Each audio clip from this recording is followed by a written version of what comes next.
Hi everybody, this is from Exodus chapter 19 verses 3 to 6. Then Moses went up to God, and the Lord called to him from the mountain and said, "This is what you are to say to the descendants of Jacob, and what you are to tell the people of Israel. You yourselves have seen what I did to Egypt, and how I carried you on eagle's wings and brought you to myself. Now, if you obey me fully and keep my covenant, then out of all nations you will be my treasured possession. Although the whole earth is mine, you will be for me a kingdom of priests, a holy nation. These are the words you are to speak to the Israelites."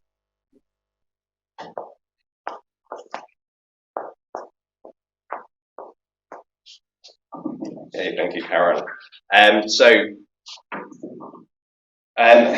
Unfortunately, and you're going to be really sad when you hear this, you've missed out on this year's International Buy a Priest a Beer Day. But next October, you can buy me a beer.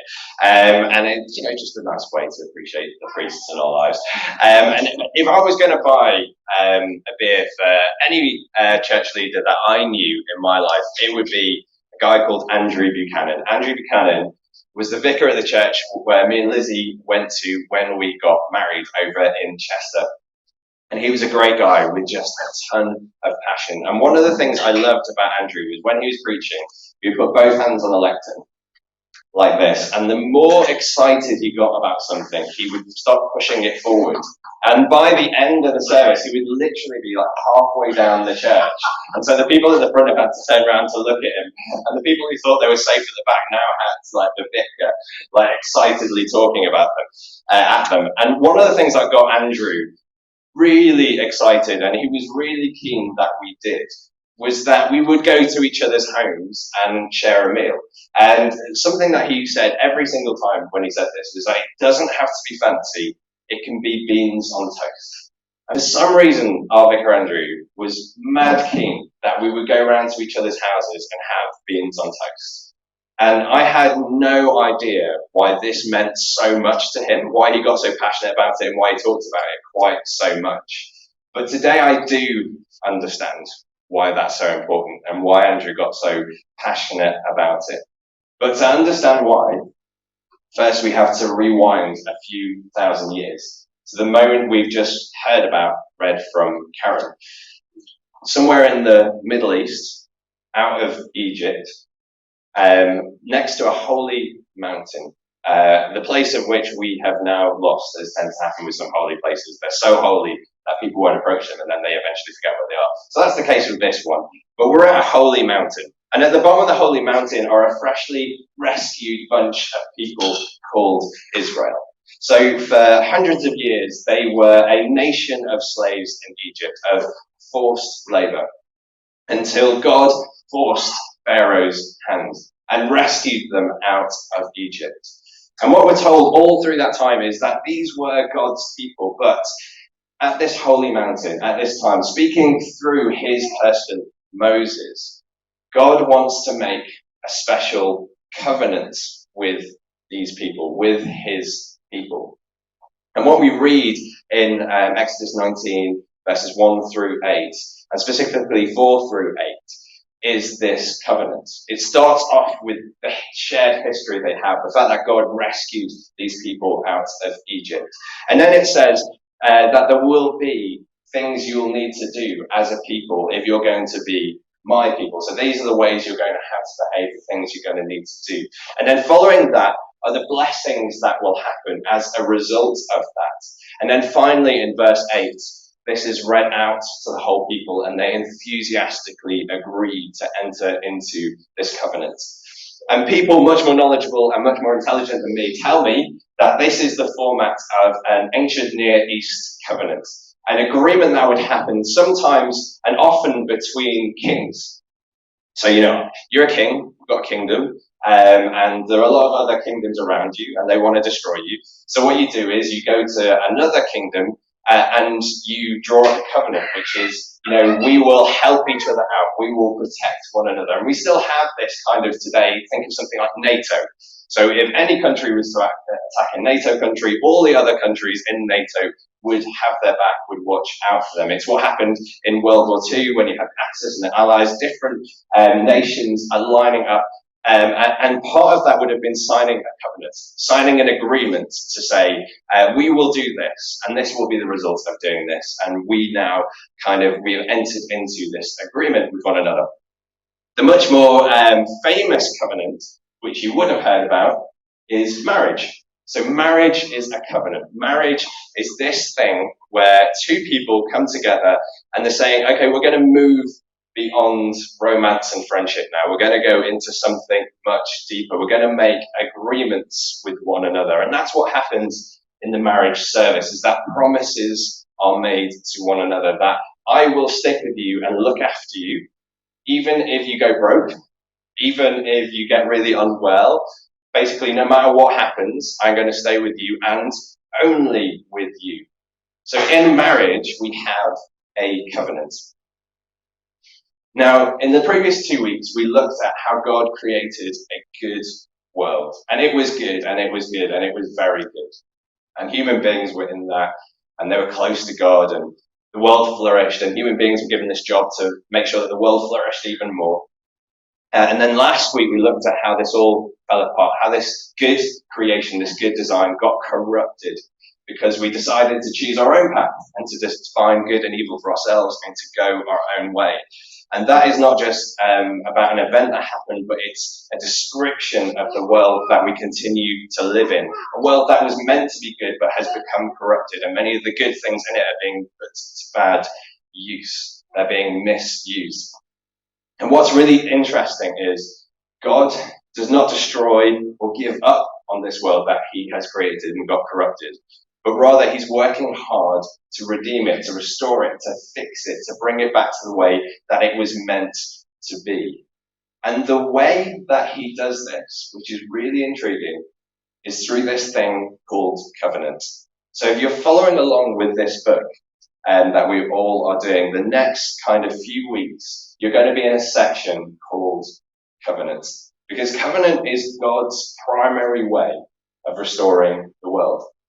That's unusual to us because we expect God to be this kind of like generic, universally accessible God who generically does things in a generic world with generic people in generic ways. Just kind of like God's just out there and kind of wishy-washy and available whenever and all that kind of thing. But that's not the way that God works. God seems to choose to work through specific people in specific places at specific times. And we come today to one of those moments, but there were other moments before it. So we all know about Noah and the flood. The time when the world had gotten so bad, so corrupt, so brutal, so irredeemable, that God sent a flood as a kind of reset. But within that flood, he rescues a family with the aim of restoring humanity through them. And he promises them after that, he makes a covenant, puts the rainbow in the sky, and says, I will never flood the earth again. He makes a promise, he makes a covenant. That was a one-time deal. I will not do that again. And then there is this couple, Abram and Sarai, who we know as Abraham and Sarah, because God later changed their names. They're elderly, they have no children, they're past the age when they can have children. And then God makes a promise to them that they will have a family. And that family will become enormous. And that family will be a blessing to the whole world. And then we have this moment, the next moment of promise and of covenant, where God says to that family, Israel, that I'm going to enter into a special relationship with you. And you will live in a certain way and be a blessing to the world and demonstrate to the world what I am like. And it is through this people that I am going to restore the world.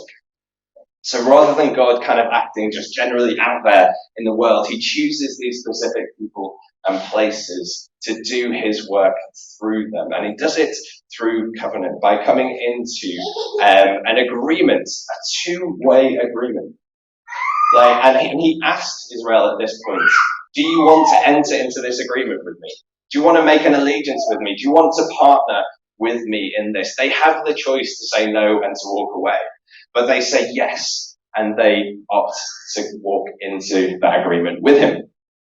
And this agreement comes with a couple of things. One, that they're going to be a holy nation, and two, that they will be a priesthood to the world. I'm just going to spend a couple of minutes on each just to explain what they are.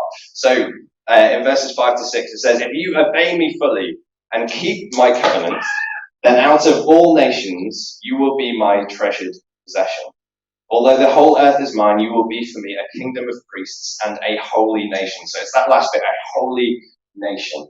So God doesn't just want a big nation or an important nation or anything like that. He wants a holy nation. And this word holy means to be like God, to be set apart from the rest of the world, to be different in order to bless the world. God wants a people, he wants Israel to be like him and to show the rest of the world what he is like. And then we have this book that comes after this called Leviticus that a lot of people really struggle with, and it's often the one that people get really angry about. But it's essentially a bunch of rules for everyday living, to live in such a way as it demonstrates what God is like to the world, to live in a holy way, not just any way, but to live a good life. And in that book, Leviticus, it says, quite simply, be holy as I, the Lord your God, am holy. Their everyday life was meant to reflect God. It was supposed to be a people set apart for his purposes in the world. And it is only a people who are different that can be any use to the world. And this is often one of those areas where churches can easily get lost in wanting to be easily accessible to people, to make sense to people. We can sometimes lose the very things that are meant to make us different. Because if a world is corrupt and falling apart, what they don't need is more people who are doing exactly what they're doing. They need a different way of living, a shining light on a hill, as Jesus puts it. So they're to be a holy nation, and then they are to be a kingdom of priests. A kingdom of priests. One of the scholars who talks about this passage says, we often talk about having a relationship with God. And that word relationship is in some ways unhelpfully vague. So what kind of relationship does God want to have with us? Well, what we learn from here is the kind of relationship he likes to build with people is that of a partnership.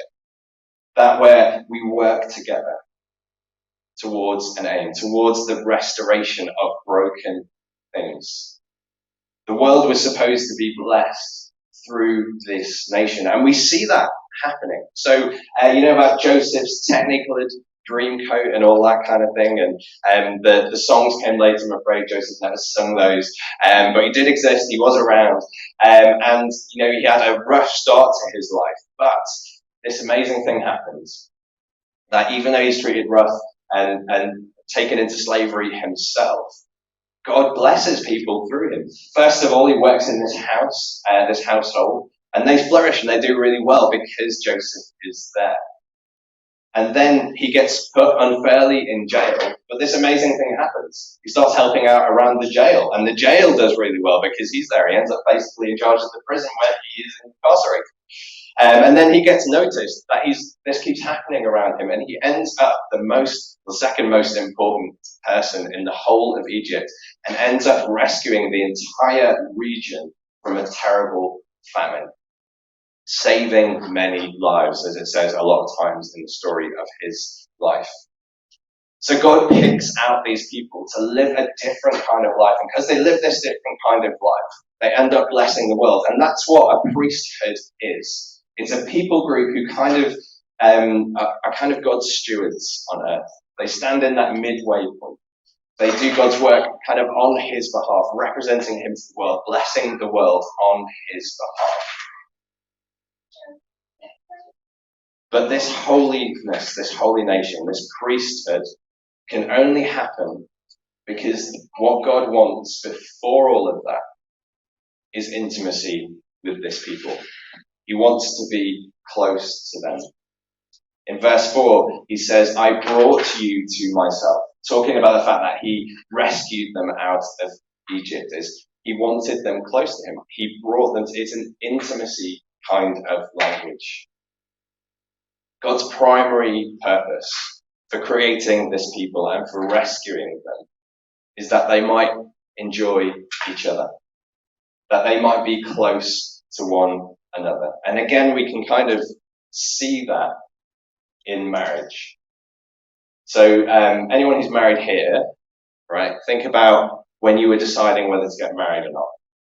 Did you look at that other person and go, I'm going to be able to afford a bigger mortgage now? Just look deep into their eyes and go, I bet they'd be really good at loading the dishwasher. That's going to make life a lot easier. Or did you think, do you know what? She really cleans the dishes well. She's much neater than being tidier. I'll live in a nice, clean house. This is going to be fantastic. Or did you look at him and think, he's great with a spreadsheet. And really sort out our finances. I'm going to be with him for the rest of my life. Or was it something about simply being with them? Do you know what? Those other things came with it. You know, one of you is better with finances, one of you is better at cleaning and stuff like that, or maybe it's, like with us. Maybe, a lot of the gifting is with one partner more than the other. But, you did get all these benefits. And it does work better when you are together and you are carrying loads together and life does get better. That's not why you did it. You did it because of them. Because you fell in love with them and you just loved them. There is a covenant much greater than marriage. And that's between God and his people. And he started it because he just wanted to be with us. It's restoring that intimacy that we saw in week 1 in the Garden of Eden in Genesis, that God is not this distant kind of vague thing, but rather a person who wants to be close to us, who, believe it or not, likes us and wants to draw near to us. In the time of Jesus, it tells us in Mark 3 that he appointed the 12 disciples that they might be with him and he might send them out to preach. Notice again the order of that. Jesus chose these 12, yes, to go out and preach and do all the kind of things that he did, but first to be with him. They simply did a lot of just enjoying one another's presence, and the work was secondary to that. Fellowship first, and then service. And what it says in Exodus 19 is that these people, Israel, God's people, were his treasured possession. And again, people who know more than me, other people, write that the word that we translate treasured possession was a technical term for the royal treasure. Like the jewelry and the crowns, the crown jewels, the precious things that belonged to the king.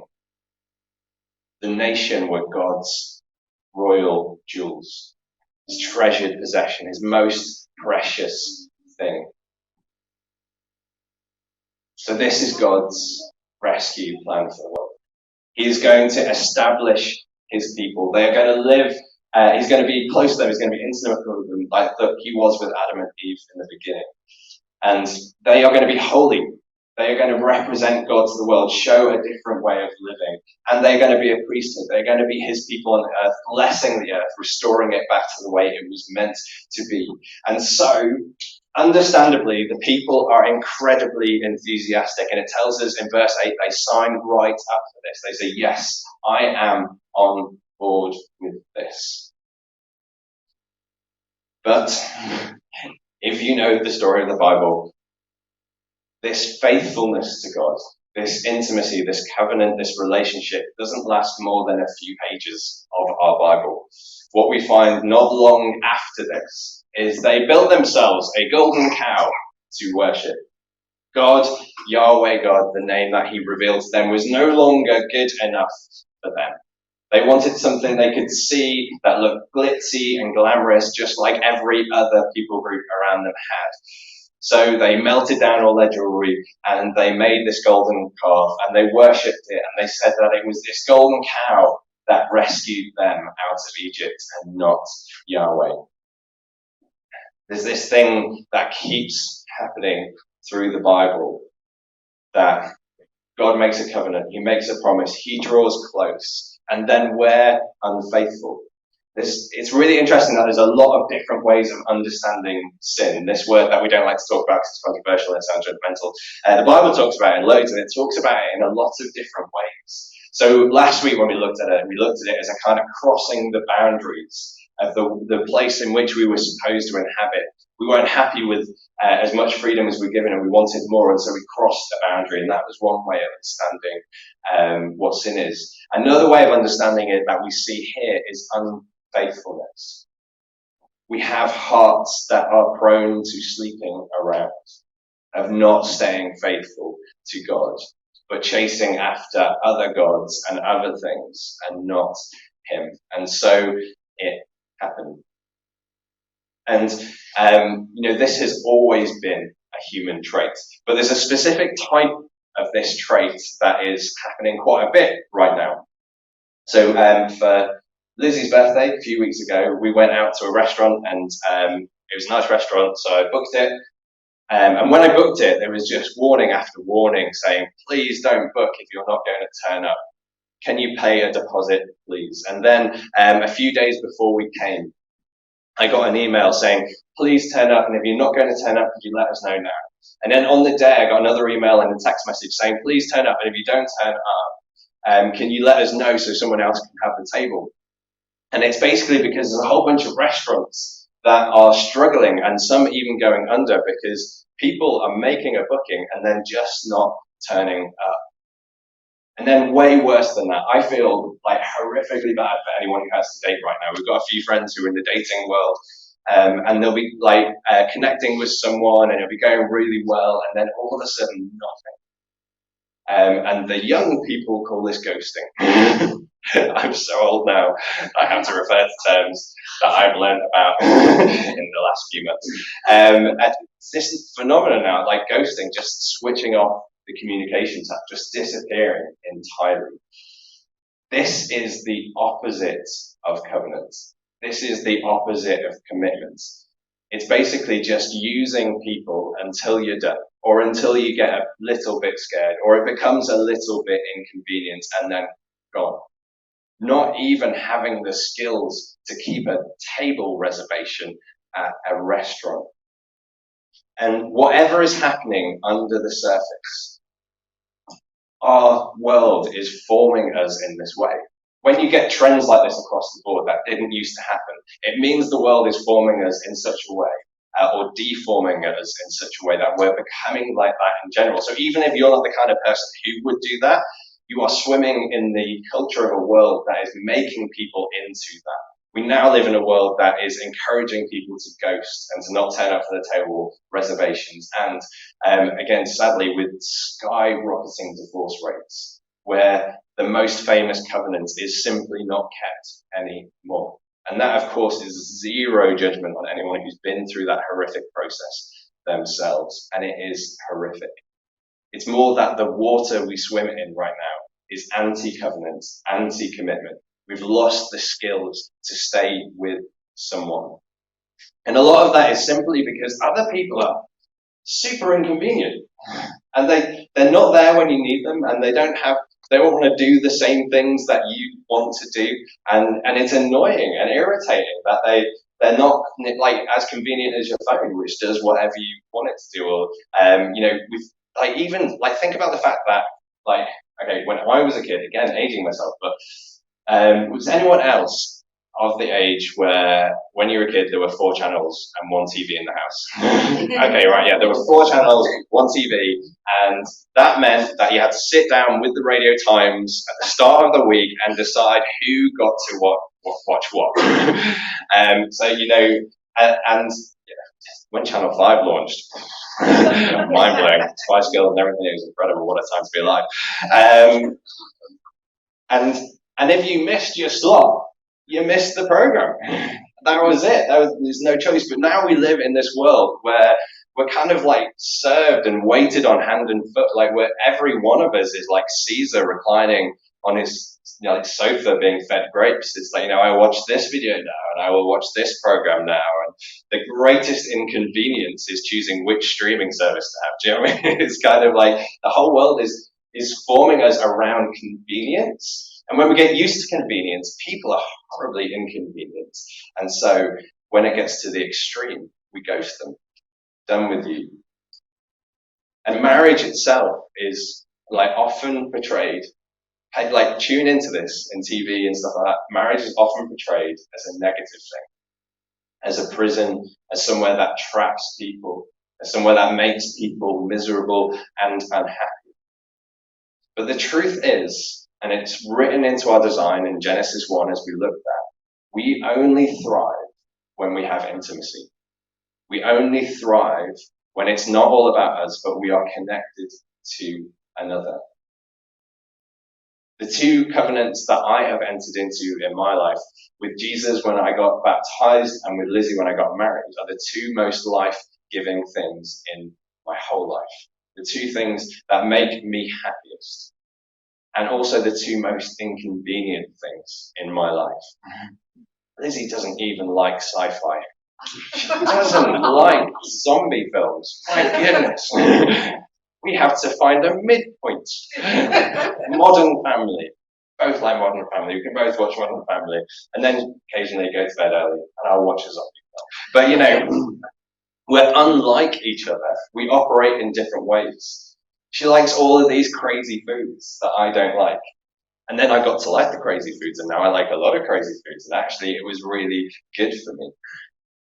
Weaving life together makes it more meaningful than it ever could have been otherwise. And what God offered this nation of Israel is to weave their lives together. They were offered an intimacy with God that no one had experienced since Adam and Eve. What a privilege, but they also kind of threw that away, sadly. I know Mike, who's my mentor, mine and Lizzie's mentor, Mike and Mary, the amazing couple from Denver who started a great church out there. One of the best bit of advice he gave to me ever was, when preparing a talk like this, it's got to speak to me somewhere. I can't just stand up here and tell everyone else, this is what you should do. It needs to be kind of breaking into my own heart somewhere. And I know where it broke into mine was this whole thing of loving the unlovely, of just how much it can hurt to be in community sometimes. There are people who I have to work with and connect with and in the church who at times can be incredibly difficult. Being honest, I'm not a perfect person. I don't have infinite patience. And some personality types I find really difficult. And I will work with them, but I find it really hard. And what God was saying to me was, I just simply need to learn to love the unlovely, to love the people who I find difficult. Because normally where I go is the place of, wisdom, of okay, this is how you deal with a difficult person. Is how you deal with a person who's kicking off or causing problems or whatever. You do all of these things. But my heart isn't for them. I'm managing them like a problem and not as a person. And it's really interesting. There's one of the encounters that Jesus has with someone which, for whatever reason, just keeps speaking to me a lot at the moment. And it's when Jesus encounters this rich young guy who lives an incredibly good life. And he's kept all of God's commandments since he was young. And he's got all this wealth and he's got all these skills and all of these abilities. And he wants to follow Jesus. And it says that Jesus loves him. But it says to him, you need to sell everything you have. Give it to the poor. And then you can come follow me. Because Jesus knows that this man loves money more than anything. That's where his safety, security, identity, everything actually comes from. Not from God, but from his stuff. And he knows he can only really follow Jesus once he's free of that. But this guy walks away sad. And there's an awful lot happening there. But the thing that strikes me is so idolatry is like the worst thing in the Bible. It's this heart orientation that is unfaithful to God. So Paul, who was the early missionary, set up a lot of churches. He went to Athens, which was this really pagan place, and it was full of statues to all of these gods. And what it tells us is when he saw all of these gods, all of this idolatry, it made him feel sick to his stomach. We struggle to understand just how offensive it was to the people of the Bible when our hearts stray towards other gods. And Jesus is faced with this person whose heart was completely strayed from God and towards possessions and things and stuff, loved them more than anything, much more than God. But it says not that he yelled at him, he shouted at him, or he was disgusted with him, but that he loved him. And that's where this is speaking to me, is that church is often this place where you will encounter people who are difficult and not like you, and you don't get along, and they can bring all kinds of inconvenience into your life. But the call of God is to love them. Yes, there'll be a whole bunch of wisdom stuff to figure out later around boundaries and all that kind of thing. But often, that stuff can follow. That stuff we can figure out later. It has to start with that heart of love. Because covenant is intimacy. And intimacy is what we all crave and what we all need. But we've been formed by this world in a way that we're not very good at it. And so Jesus invites us into his new covenant community. But to do that means the surrender of our autonomy and our preferences and the life that we would rather lead for the one that he has chosen for us. And so back to beans on toast. What Andrew was getting at this whole time was that it's so easy to live an autonomous life, a life on your own terms, doing the things you want to do, eating the kind of things that you want to do. But what he was getting at with beans on toast was stop pretending that you've got yourself all together and putting on this great front. And how about actually inviting one another into your real lives?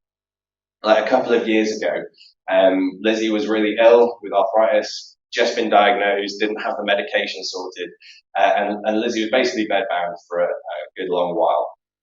And as a result, we weren't really coping.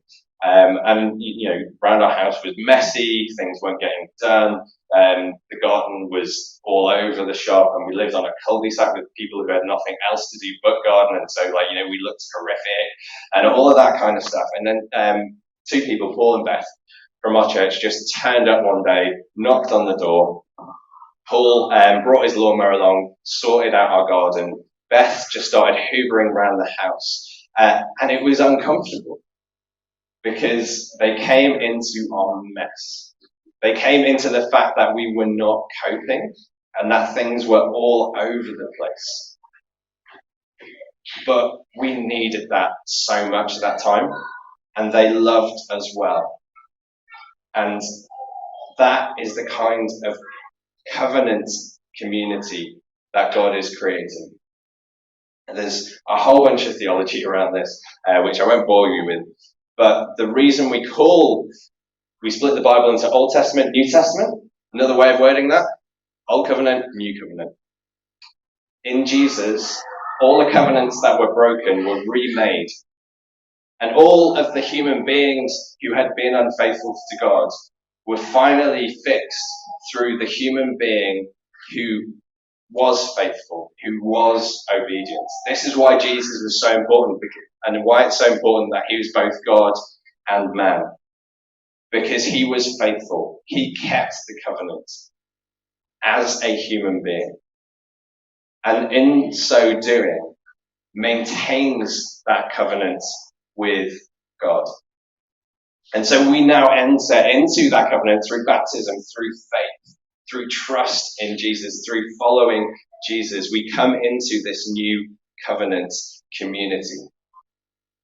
But a covenant community, it remains. It remains this place that has, as we're told in the New Testament, that same calling to be a priesthood to the world, to be a holy people, to be people who are like God, who do God's work in the world, to see the world flourish. We were talking about this passage just yesterday, and Lizzie had commented on the fact that the pandemic had gotten us out of a habit of having people round for food, of letting our life and our schedule and our calendar and our diaries be interrupted by the inconvenience of other people who God loves and wants us to love. Because we all got sealed off for like a year and a half, and that breaks good habits, and that's a habit that we had lost.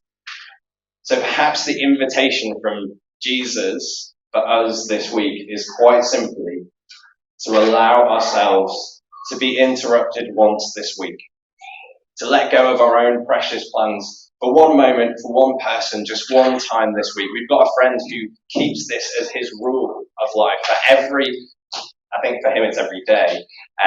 He will allow himself to be interrupted once. So that it doesn't all become about his preferences and all about him, but rather this heart of love for the blessing and the flourishing of the world. So, would you guys come up? And as with last week, if we use this time of worship as an opportunity to respond to what God is saying to us. So let God speak to you as we worship. Let him prompt you as to what he's saying to you today.